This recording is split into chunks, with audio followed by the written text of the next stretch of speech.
ला इलाहा इल्लल्लाह, अल्लाह के सिवा कोई माबूद नहीं, अल्लाह के सिवा कोई देने वाला नहीं।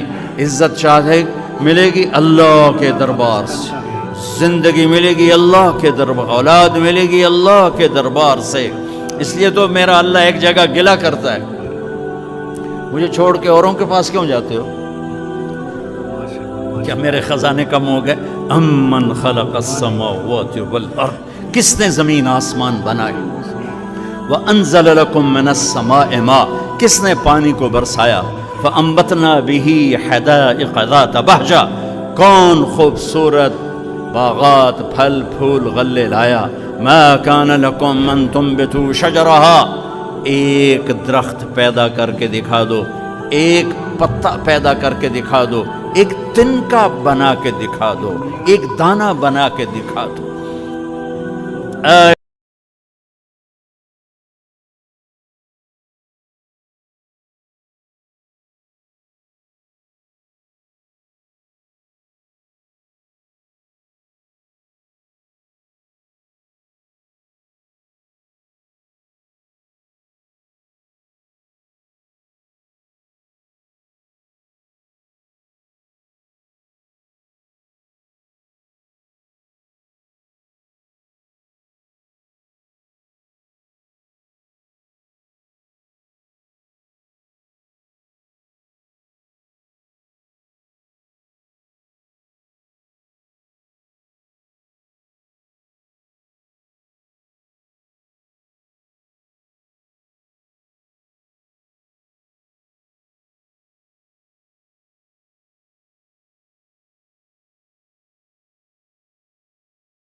তো হ্যালো বন্ধুরা, আশা করি সবাই ভালো আছেন।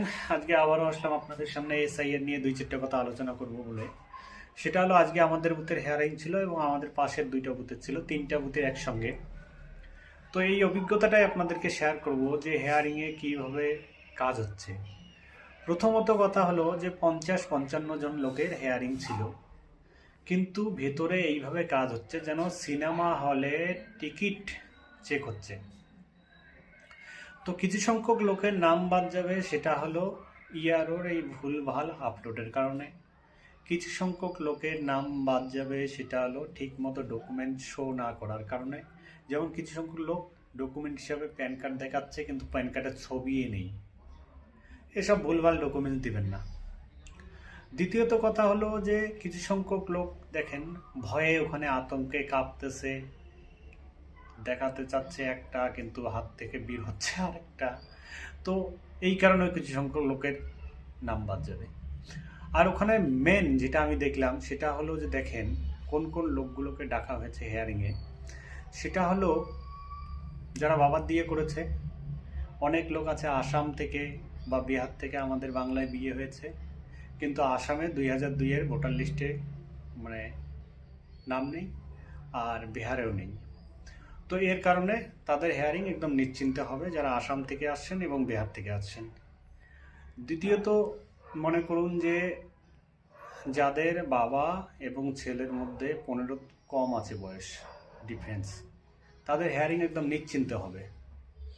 দাদুর দিয়ে করেছেন বা দিদার দিয়ে করেছেন, ওই বয়সটা মোটামুটি 45-এর ঊর্ধ্বে হলে একদম বেটার, আর না হলে তাদের হেয়ারিং হওয়ার সম্ভাবনা 100%। আর 3 নম্বর হলো যে নাম পুরো পাল্টে গেছে। 2002-এ ছিল মকবুল, এখন হয়েছে মহাবুল। এই ধরনের লোকগুলোর হেয়ারিং হবে, তার হবে, তার ছেলেপেলেরও হবে। তো এখন আমি বলছি যে আপনারা যাদের এই রকম সমস্যা আছে তারা অবশ্যই সঠিক ডকুমেন্টস জোগাড় করে রাখবেন। আর রেডি থাকবেন যে আপনাদের হেয়ারিং হবে। তো এটাই বলার ছিল। ভালো থাকবেন, সুস্থ থাকবেন। আমার ভিডিওটা যদি ভালো লাগে থাকে সবার মাঝে ছড়িয়ে দেবেন। জয় হিন্দ।